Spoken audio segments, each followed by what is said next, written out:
हाय everyone, SSC CGL tier 2 2025 exam कैसा रहा बच्चों का, ये हम यहाँ पर देखते हैं।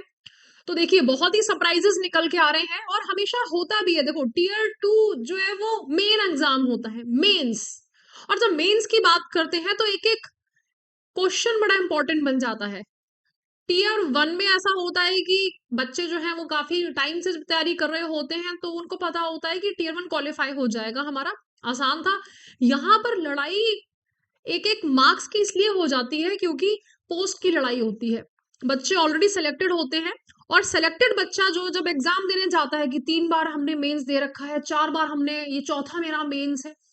तो ऐसे कंडीशन में इजी एंड टफ क्या होता है? इजी एंड टफ ये होता है कि टफ वो तब बोलेगा कि ऑलरेडी मेरा जो है भाई इजी पेपर होता है कि उसने सारी चीजें कर ली, अब उसे उम्मीद है कि वो पोस्ट मिल जाएगी, मन चाहिए जो उसे चाहिए। लेकिन उसके लिए टफ कब रहेगा? जब उसे मनचाही पोस्ट नहीं मिल रही है ना? हो सकता है आपके लिए वो इजी हो।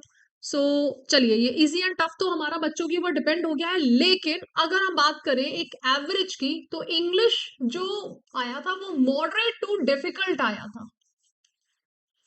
ऐसा नहीं था कि ये इजी था। बहुत सारे बच्चे, मैंने रिव्यू सुना, तो रिव्यू सुनने के बाद में मैंने ये निष्कर्ष निकाला, क्योंकि बच्चे बोल रहे थे कि हाँ ठीक था, इंग्लिश इजी था, लेकिन जो एक्चुअल डेटा आया है, पैसेज बच्चों ने टफ बोला है। 3 पैराग्राफ आए थे और 3 पैराग्राफ डिफिकल्ट थे। तो 3 पैराग्राफ का मतलब अच्छा खासा लेवल हो गया है। डिफिकल्टी लेवल यहाँ पर ही देता है, या फिर कुछ ऐसी वोकेबलरी दे दे जो कि आपने कभी सुनी ही नहीं है, उसकी बात अलग है। तो अगर डिफिकल्टी की बात करें तो पैराग्राफ अच्छे खासे थे। अच्छा, क्वांट हमेशा ही ऐसा होता है, सॉरी, कि आपके 4 से 5 क्वेश्चंस तो कैलकुलेटिव होते ही होते हैं। तो इसमें कुछ आउट ऑफ द बॉक्स नहीं आया था, तो हम ये कह सकते हैं। तो it was easy to moderate, जैसा कि बच्चों ने बताया है। यहाँ पर क्वांट में हमेशा ही होता है कि मैम टाइम कम था, वरना क्वेश्चन तो सॉल्व हो जाता। जो बच्चा टीयर 1 क्वालिफाई करके गया है, तो वो ऑलरेडी उसकी महारत सारे टॉपिक्स में है, और फिर बच्चे ने बैठ के बहुत अच्छे से अपने क्वेश्चंस को करा है। रीजनिंग में भी सेम। देखो, रीजनिंग मॉडरेट टू डिफिकल्ट नहीं बोलेंगे, रीजनिंग इजी टू मॉडरेट बोलेंगे। सारे बच्चों का यही है। इसमें ऐसा था कि कुछ क्वेश्चंस हमेशा ही, अब भाई टीयर 2 का पैटर्न अगर बता रहा है तो 4 to 5 क्वेश्चंस ऐसे होंगे जो कि थोड़े से ट्रिकी थे। एंड फिर आता है जीए जीएस। तो मुझे थोड़ा सा यहाँ एक सरप्राइज कह सकते हो कि जीए जीएस भी बच्चे ने बोला कि मैम जो प्रीवियस ईयर क्वेश्चंस थे उनसे बन रहा था। तो it was easy to moderate. और जो बच्चों का अब जीएस नहीं है तो मॉडरेट टू डिफिकल्ट हम उनको बोल सकते हैं। तो ये नॉर्मल ही था, इसका लेवल ये कह सकते हैं कि नॉर्मल था जीए जीएस का, पहली बार। क्योंकि जीए जीएस बच्चों से सॉल्व नहीं होता है, लेकिन टीयर 2 की प्रिपरेशन है ये। अब यहाँ पर एक अजूबा क्या आया था? अजूबा हो गया था कि कंप्यूटर में बच्चों ने बोला था कि मैम इतना ज्यादा डिफिकल्ट था कि क्वेश्चन सॉल्व नहीं हो रहे थे।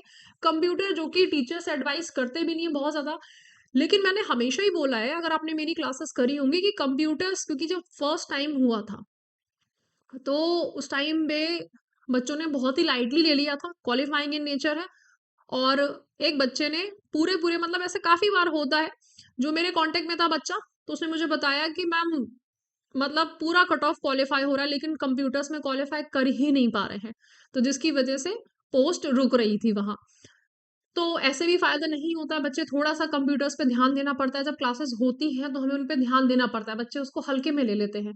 तो कहीं ना कहीं कोई एक सब्जेक्ट तो रखेगा ना। हर बार की एनालिसिस आप देखोगे, हर बार कभी इंग्लिश टफ आ जाती है, कभी मैथमेटिक्स आ जाती है, कभी रीजनिंग हो जाएगी, और कभी जीए जीएस हो जाएगी। तो ये तो सर्कुलेशन में चलेगा ही चलेगा।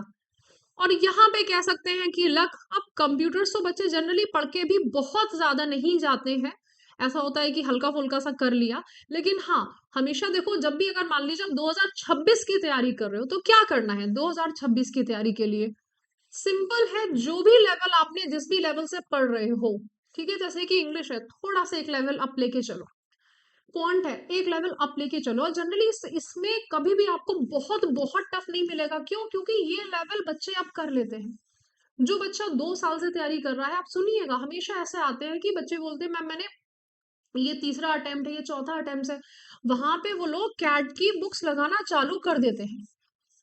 रीजनिंग में इसलिए नहीं होता है बहुत ज्यादा टफ, सुनिएगा, ये बच्चा जो है वो आईबीपीएस का भी पेपर उसने भरा होता है, एसबीआई का भरा होता है, आरबीआई का भरा होता है। और अगर आपने ये पेपर भरे हैं और आप थोड़े से भी सीरियस एस्पिरेंट हैं कि चलो एसएससी नहीं मेरा बैंक में ही हो जाए, सारे फॉर्म्स बच्चे भर देते हैं, जब एज होती है आईबी का भर देता है, एआई का भर देता है, तो यहाँ रीजनिंग भी उसके लिए बहुत टफ नहीं रह जाती है।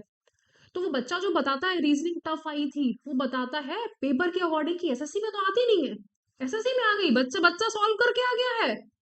अगर आप देखोगे तो जीए जीएस, क्योंकि यहाँ बैंक वाला काम नहीं आता, यहाँ पर एसएससी की ही पढ़ाई होती है, यहाँ पे यूपीएससी वाला जो है वो ये नहीं कर पाएगा, इसीलिए हमेशा जीए जीएस टफ बनती है। अब ये वाला जो पेपर है कंप्यूटर्स, ये तो किसी एग्जाम में आने का ही नहीं है, तो यहाँ बच्चे प्रिपेयर्ड होते ही नहीं है, इसीलिए ये बहुत ज्यादा लेवल पे टफ जा चुकी है। तो अब देखिए, अगर बच्चों की रुकती है कट ऑफ मार्क्स तो यहाँ पे रुक सकती है, इसी में बच्चे जो है भगवान को चढ़ावा चढ़ाएंगे कि भगवान कुछ भला कर दे, बाकी तो कुछ ऐसा सच होने वाला नहीं है।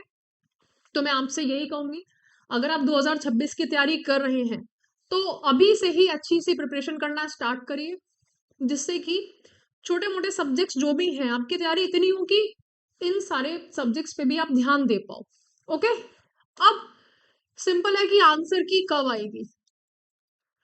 आंसर की जब 2025 में पेपर हुआ था, सॉरी 24 में, तो नेक्स्ट डे आ गई थी, आंसर की तुरंत आ जाएगी। तो हम लोग आज भी भरोसा कर सकते हैं, आज तो नहीं चलो कल आ जाएगी, है ना, कल या परसों मैक्सिमम, इससे ज्यादा नहीं, नेक्स्ट डे आ जाएगी आंसर की। तो फटाफट से आप अपने आंसर्स चेक कर लीजिएगा। ओके, एंड देखो बच्चों, आई नो कि टीयर 1 क्वालिफाई करके गए हो तो सब प्रिपेयर्ड हो, सबको अपनी गलतियां पता है कि आपने क्या क्या मिस्टेक्स करी हैं, है ना। अब सिंपल है, सिलेक्शन होगा, यस, और सिलेक्शन नहीं होगा। सिलेक्शन होता भी है, उस भी कंडीशन में बहुत सारे बच्चे अपनी पोस्ट को अपग्रेड करने के लिए पेपर देते हैं, यस, 2026 की तैयारी करते हैं। और अगर नहीं होता है तो ऑलरेडी प्रिपेयर्ड है, यहाँ पर रिवीजन करना है।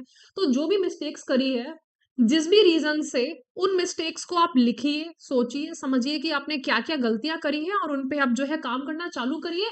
और 2026 जो है वो आपका ईयर बनेगा सिलेक्शन का। Thank you so much, have a nice day.